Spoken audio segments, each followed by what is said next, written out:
नमस्कार। श्री श्री आनंद मूर्ति जी द्वारा रचित आनंद वचनामृतम खंड पंचम में स्वाध्याय के रूप में आज का हमारा विषय है वेद और तंत्र में मूल पार्थक्य। कल धर्म महाचक्र में मैंने तंत्र के संबंध में कुछ कहा था। यही कथन पर्याप्त नहीं होगा कि वेद और तंत्र में व्यापक आदर्शगत पार्थक्य है, अपितु कहना यह उचित होगा कि यह पार्थक्य बहुत ही व्यापक है। तंत्र व्यावहारिक और स्वाभाविक प्रक्रिया है और इस प्रकार समाज के सदस्यों द्वारा सरलतापूर्वक अनुकरणीय और व्यवहार्य है। इसे लोग सहजता से अपनेपन के साथ स्वीकार कर लेते हैं। वेद में कहा गया है, उत्तिष्ठत जागृत प्राप्य वरान्नि बोधत, अर्थात उठो जागो, दक्ष आचार्य को खोजो और तत्पश्चात अध्यात्म पथ पर चलना प्रारंभ करो। यह कथन तंत्र की आत्मा के अनुकूल है, किंतु वेद फिर आगे कहता है, क्षुरस्य धारा निशिता दूरतया दुर्गम पतस्तक वयो वदंती, अर्थात यह पथ तलवार की धार के समान तीक्ष्ण है, अतः इस पथ पर सावधानी के साथ चलो। इस बिंदु पर तंत्र थोड़ा भिन्न मत प्रतिपादित करता है। तंत्र की प्रक्रिया मनुष्य की अंतर्निहित शक्तियों को प्रगतिशील रूप में उन्नत करती है और साथ ही साथ उसकी दुर्बलताओं के निराकरण की भी व्यवस्था देती है। इसलिए तंत्र में पथ आध्यात्मिक पथ के तलवार की धार के समान तीक्ष्ण होने का प्रश्न नहीं उठता है। अपनी इसी आंतरिक गुणवत्ता के कारण तंत्र साधक प्रतिगामी शक्तियों पर विजय प्राप्त करता हुआ सिद्धि लाभ कर लेता है। तंत्र वेद के इस उपदेश को स्वीकार नहीं करता है कि मनुष्य को बहिर्जगत की परिस्थितियों से अपने को सावधानी पूर्वक अलग रखते हुए अंतर जगत में बढ़ते रहना चाहिए, अपितु तंत्र का निर्देश है कि अध्यात्म साधक को प्रारंभ से ही अपने मन को भयमुक्त बनाना चाहिए। वेद कहते हैं कि भय साधना के क्रम में कभी न कभी स्वयमेव मिट जाएगा, किंतु कौन जानता है कि वह शुभ क्षण कब आएगा। अनिश्चित काल तक उस शुभ क्षण की प्रतीक्षा करना उचित नहीं है और यह भी कि इस तरह के चलने में कुछ ऐसा घटित हो जाना भी संभव है जो व्यक्तिगत या समष्टिगत उन्नति में बाधक हो। अतः तंत्र का निर्देश है, अपनी परिस्थिति की प्रतिकूलताओं में निर्भीक होकर बिना किसी हिचक के कूद पड़ो। भय मत करो, भय तुम्हारे प्रत्येक पद निक्षेप पर क्रम से हटता जाएगा। आज तुम्हें जितना भय है, कल तुम में उतना भय नहीं रहेगा, परसों तुम में और भी कम हो जाएगा और अब से 10 दिनों बाद ही तुम देखोगे कि तुम पूर्णतया निर्भीक हो गए हो। तंत्र साधना की प्रक्रिया इन्हीं आधारों पर निर्मित है। तंत्र साधक साधिकाएं जब प्रथम रात्रि साधना के लिए शमशान जाते हैं तो वे भयग्रस्त रहते हैं। उनके संपूर्ण देह के रोंगटे खड़े रहते हैं, किंतु जब वे साधना संपन्न करके वापस होते हैं तो उनके मन पहले की अपेक्षा अधिक हल्के रहते हैं।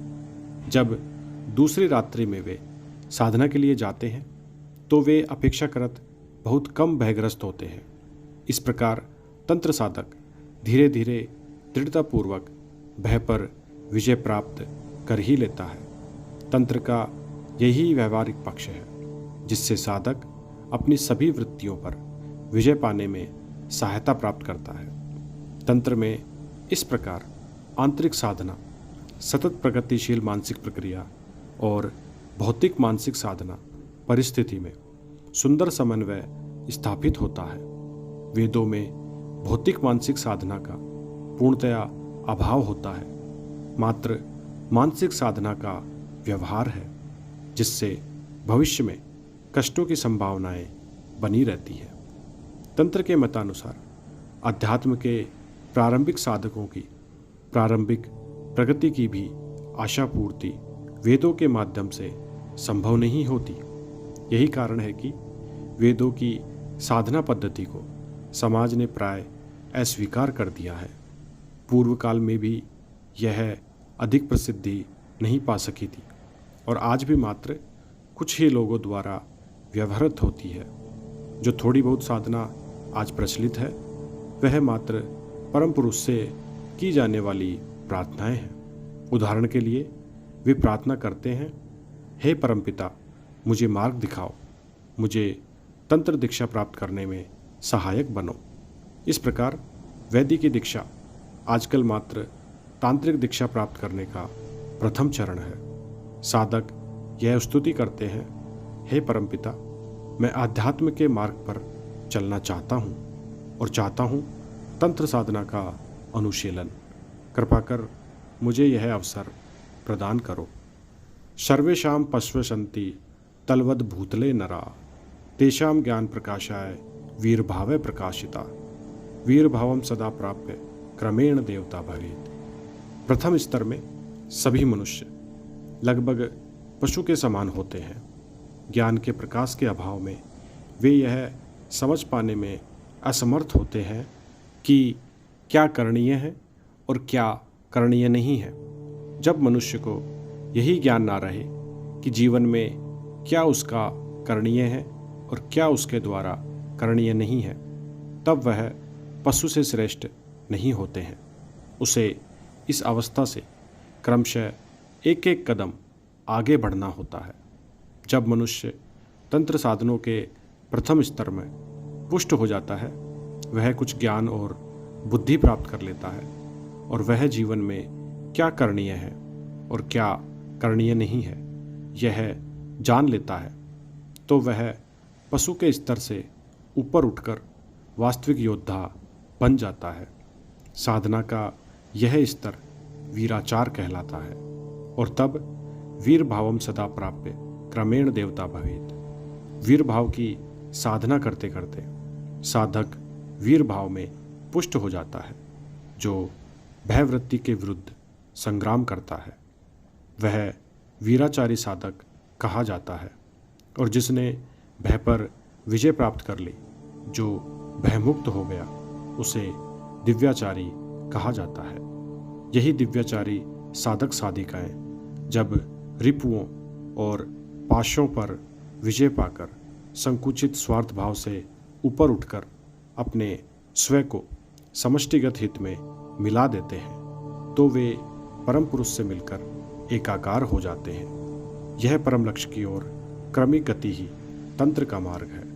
यह वह सुरक्षित मार्ग है जिसमें भय का कोई स्थान नहीं रहता और किसी भी परिस्थिति में मानव जीवन की स्वाभाविकता प्रतिहत नहीं होती। तंत्र की यह साधना पद्धति सदाशिव द्वारा प्रवर्तित विश्व की सर्वप्रथम साधना है। तंत्र साधना ही साधना है। साधना पद्धति के बिना तंत्र नहीं और तंत्र के बिना साधना नहीं है।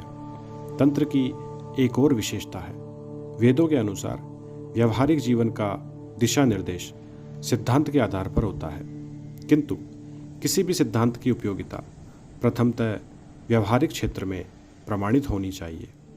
अप्रमाणित सिद्धांत सफल हो भी सकते हैं और नहीं भी हो सकते हैं, किंतु तंत्र के सिद्धांत का प्रणयन मार्ग पर चलने के अनुभवों पर आधारित है और चूंकि व्यवहार प्रक्रिया उपयोगिता के आधार पर निर्मित है, इसलिए इसमें सर्वदा सफलता सुनिश्चित है।